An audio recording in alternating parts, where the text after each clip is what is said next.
It's a late afternoon, and the sun casts long shadows across the park, bathing the trees in a warm golden light. Marcus Carter, a 16-year-old black teen, sits on a bench near the fountain, absently scrolling through his phone. The park is quiet, save for the occasional chirp of birds and the distant laughter of children. It's a peaceful moment, the kind he's grown to appreciate in a world that often feels so heavy. But today, that calm is about to be shattered. From the corner of his eye, Marcus notices a woman walking briskly toward him. Her blonde hair is tightly pulled back, her face taut with concentration. She pauses a few feet away from him, glances at him for just a second, then looks away. "I don't like the look of him." The words barely escape her lips, but Marcus hears them loud and clear. His pulse quickens. He's been through this before, the kind of scrutiny that comes with having the wrong skin color in the wrong place. She doesn't know him. She doesn't know his story. But he feels the weight of her gaze, sharp like an accusation. Then, without warning, she pulls out her phone and dials 911. "Yes, I need the police. There's a black teenager sitting here in the park, acting suspicious. He's been here for over an hour, and I'm not sure what he's doing, but he's making me uncomfortable." Her voice is steady, but underneath, Marcus can sense the subtle edge of fear, the kind that turns him into a threat simply because of where he's sitting. His throat tightens. He never asked for this. He never wanted this. He just wanted a quiet moment for himself. But now, everything around him shifts, and the calm is about to turn ugly. The sound of sirens grows louder, coming closer. Marcus stands, his phone still in his hand, the screen a blur of notifications. What's going to happen now? The thought hits him like a punch to the gut. He knows how this goes. A simple call, a simple accusation, and then the world spins out of control. He takes a slow breath, his chest tightening. He's done nothing wrong. He hasn't caused trouble. Yet, here he is, on the verge of being handcuffed by a stranger who sees him as nothing more than a threat. But there's one thing Marcus doesn't know yet. Someone's about to change the game entirely. Marcus doesn't fit the mold the world has carved for him. At least, that's what he's always been told. He's not the angry, rebellious kid that people assume black teens in his neighborhood are. He's not a problem. He's not a statistic. He's a dreamer, smart, creative, driven. He wants to write. He wants to make movies. He wants to make a difference. But how can he do that when every move he makes is scrutinized? When a peaceful moment can turn into a confrontation with the police simply because of a skin color? Marcus sighs, running a hand through his hair as the squad car pulls up to the curb. His chest tightens. He's been here before, but it never gets easier. The police car stops right in front of him. The officer inside doesn't hesitate. He steps out of the vehicle, his hand resting near his holster.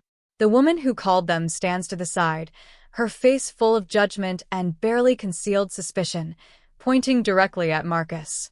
"This is him," she says, her voice sharp, her finger trembling slightly as she points at him. "I don't know what he's doing here, but he's acting suspicious." The officer glances between Marcus and the woman, narrowing his eyes. He steps forward. "You got ID on you?" The officer's voice is calm, but there's a tension beneath it. Marcus swallows hard, trying to stay calm. He knows how to handle himself, but this feels different, more dangerous. He pulls out his ID from his wallet and hands it over. The officer scans it quickly, then looks back at Marcus. There's something cold in his gaze, something that tells Marcus this isn't just a misunderstanding. It's a setup. "I'm going to need you to come with me," the officer says, reaching for Marcus's arm. Marcus doesn't move. His heart races, his hands trembling slightly. He wants to fight back, but he knows the rules. Don't resist. Don't give them a reason to escalate. But his mind is spinning. He's just a kid. He hasn't done anything wrong. Is this really happening? He wonders, his mind struggling to process the moment. The officer's grip tightens on his arm. Marcus can feel the weight of every gaze in the park. People are watching now, whispering, but no one steps in. The woman who made the call stands at a distance, her expression smug, as if she already knows how this will end. But she doesn't see what's about to happen. Just as the officer starts to pull Marcus toward the car, a voice rings out.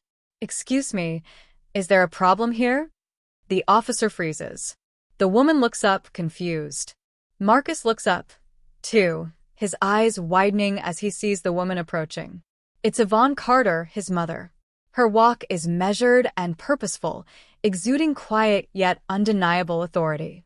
She wears a sharp suit, her FBI badge hanging from her waist. Her eyes lock onto the officer's, sharp as a blade. The officer's grip loosens on Marcus's arm. He recognizes her. Mom. Marcus breathes, disbelief flooding through him. Yvonne turns to the woman, her voice low and controlled, but every word cuts through the air. "Ma'am, did you just call the police on my son?" The woman stammers, her eyes darting between Yvonne and the officer. I thought. Yvonne's voice turns icy, every word laced with authority. "You thought because he's black, he was up to something? Because he's sitting on a bench in broad daylight, he's automatically suspicious." The officer's face pales, and the woman looks flustered. The power in the situation has shifted. It's no longer just a random encounter. It's personal. Yvonne steps closer, her eyes never leaving the woman's face. "Next time you feel the urge to call the cops on someone based on nothing but the color of their skin, remember this moment. Because you've just made a mistake you won't forget."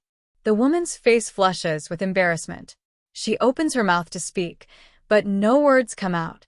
There's nothing she can say to justify her actions.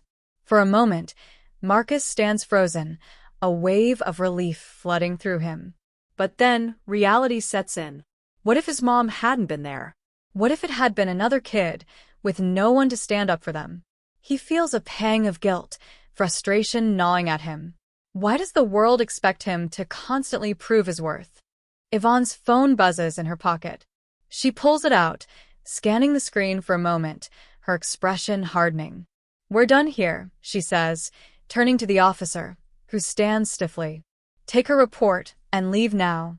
With a final, lingering glance at the woman, the officer nods and retreats toward his squad car. The woman, red-faced and defeated, watches in stunned silence. Marcus stands there, his heart still racing. Yvonne wraps an arm around his shoulders, pulling him close. "You okay?" she asks softly, her voice no longer as sharp. It's a question that carries more weight than the world around them. Marcus nods, finally exhaling. "Yeah. Thanks, Mom." As they walk back to their car, Marcus can't shake the feeling that this wasn't just a moment of protection. It was a moment of revelation. His mother wasn't just his protector. She was a force of change, a reminder that no one should ever have to fight alone. "Next time, we stay away from that park, okay?" Yvonne says with a smile as they climb into the car. Marcus chuckles softly. "Deal." But what if Marcus hadn't had his mother there to stand up for him? What if the officer hadn't recognized her? Or worse, what if the situation had escalated further?